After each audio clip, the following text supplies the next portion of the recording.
REET 2021 paper out करने का plan पहले से तैयार था। केवल यह सरकारी तंत्र इस सोच में रह गया कि आखिर इतनी गोपनीय तरीके से पेपर लीक किया जा रहा था, यह प्लान फेल कैसे हो गया। 3 साल लंबे इंतजार के बाद बड़ी बड़ी डील करके रीट पेपर आउट महोत्सव मनाया जा रहा था। 26 लाख बेरोजगारों के भविष्य के खिलाफ खेल रहे हो, इनका क्या दोष है। आखिर सरकारी तंत्र का प्लान क्या था, देखो। रीट पेपर आउट होने में कड़ी से कड़ी जोड़कर हम आपको हर एक बात से वाकिफ कराएंगे। तो चलिए बढ़ते हैं सबसे पहली कड़ी की ओर। सबसे पहली कड़ी गोपनीयता पर सवाल। बोर्ड के गोपनीय शाखा के अधिकारी GK माथुर हैं, जो वर्ष 2016 में परीक्षाओं की मेरिट में कांट-छांट करने के पुराने मामले में सामने आया था।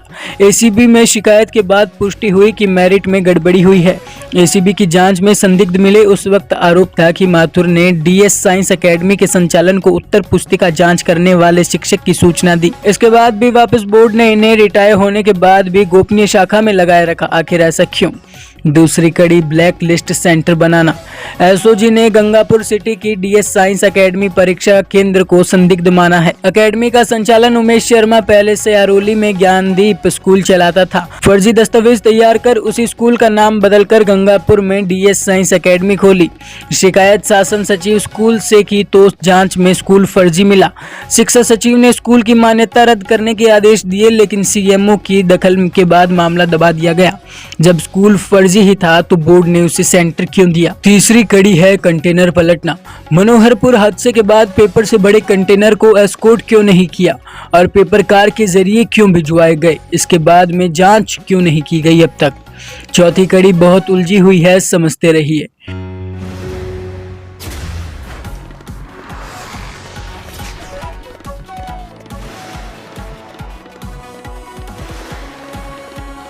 बोर्ड अध्यक्ष। 32 जिलों में जिला कोऑर्डिनेटर ADM को बनाया गया। जयपुर जिले में जिला कोऑर्डिनेटर रिटायर्ड व्याख्याता प्रदीप परासर को बनाया गया, जो एक प्राइवेट व्यक्ति है।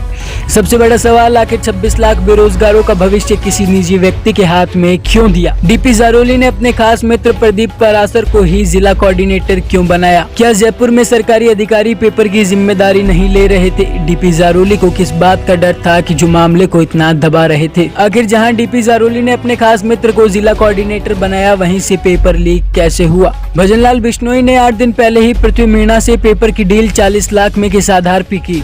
कुछ तो मामला पहले से ही तय था। क्या DP जारोली की लोकेशन और कॉल रिकॉर्ड का भी खुलासा किया जाएगा।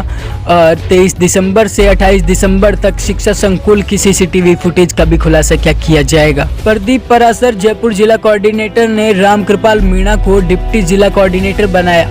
प्रदीप परासर ने भी प्राइवेट डिप्टी कोऑर्डिनेटर ही क्यों नियुक्त किया। आखिर कोई भी सरकारी अधिकारी पेपर की जिम्मेदारी लेने वाले नहीं थे। आखिर जहां प्राइवेट वहीं से पेपर लीक क्यों हुए। रामकृपाल मीणा ने 24 सितंबर 2021 को रात 8 बजे शिक्षा संकुल से पेपर चुराया। आखिर उस समय कौन कौन लोग मौजूद थे। रामकृपाल मीणा ने कितने पेपर निकाले। रामकृपाल मीणा ने केवल लेवल 2 का ही पेपर निकाला है, ये कैसे संभव है। आखिर उसने लेवल 1 व लेवल 2 दोनों पेपर चुराए तो इसकी जांच क्यों नहीं की। जब चोर पेपर बेचने के लिए पेपर की चोरी कर रहा था तो पेपर दोनों ही चोरी किए। बंडलों में से पेपर निकला, वो बंडल किस सेंटर पर गए। उन सेंटरों से बंडल खुलने की शिकायत क्यों नहीं आई। रामकृपाल मीणा डिप्टी जिला कोऑर्डिनेटर की मुलाकात हुई उदाराम बिश्नोई से। रामकृपाल मीणा ने 25 दिसंबर 2021 सुबह उदाराम बिश्नोई को 1 करोड़ 22 लाख में पेपर बेचा। आखिर रात 8 बजे से सुबह तक कितने उदाराम जैसे लोगों को पेपर बेचा गया होगा। ये कैसे संभव है कि उसने केवल उदाराम बिश्नोई को ही पेपर बेचा। उदाराम बिश्नोई ने मुलाकात की भजनलाल बिश्नोई से, जो कि जालोर का निवासी है। उदाराम बिश्नोई ने भजनलाल बिश्नोई को पेपर दिया, लेकिन कब और कितने रुपए में दिया, इसका खुलासा होना अभी बाकी है। भजनलाल बिश्नोई ने मुलाकात की पृथ्वी मीणा से। भजनलाल बिश्नोई ने परीक्षा से 8 दिन पहले ही 40 लाख में पृथ्वी मीणा से डील की थी। भजनलाल बिश्नोई ने 25 दिसंबर 2021 को दोपहर 3:45 पर पृथ्वी मीणा को पेपर व्हाट्सएप पर भेजा।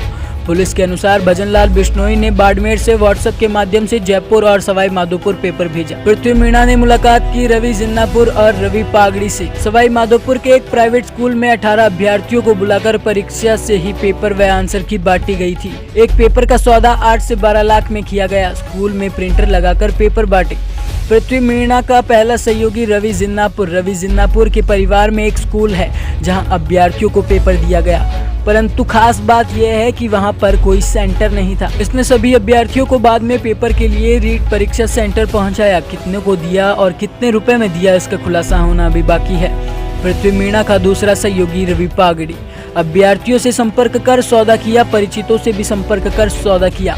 निजी स्कूल में अभ्यर्थियों को लाकर सॉल्व पेपर दिया। कितने अभ्यर्थियों को दिया और कितने रुपए में दिया, इसका खुलासा होना अभी बाकी है।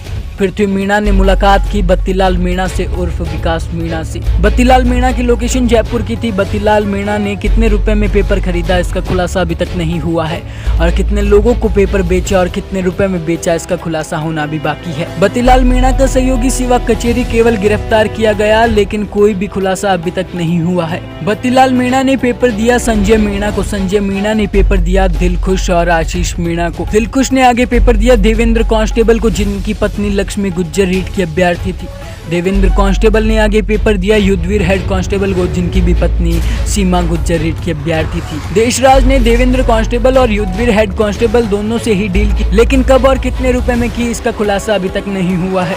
रीट का पेपर जालोर से सॉल्व करने के बाद वापस जयपुर की गुज्जर की थड़ी स्थित एक कोचिंग संस्थान में पहुंचा। जब पेपर सॉल्व हो गया तो सबसे पहले बीकानेर के तुलसाराम को दिया गया और सवाई माधोपुर में पेपर के साथ आंसर की भी उपलब्ध करवाई गई। अभी तक बहुत से राज खुलने अभी बाकी है, तो मामले की पूरी जानकारी रखने के लिए बने रहिए हमारे साथ। अब तक के लिए बस इतना ही। बने रहिए राजस्थान की आवाज के साथ। जय हिंद, जय भारत।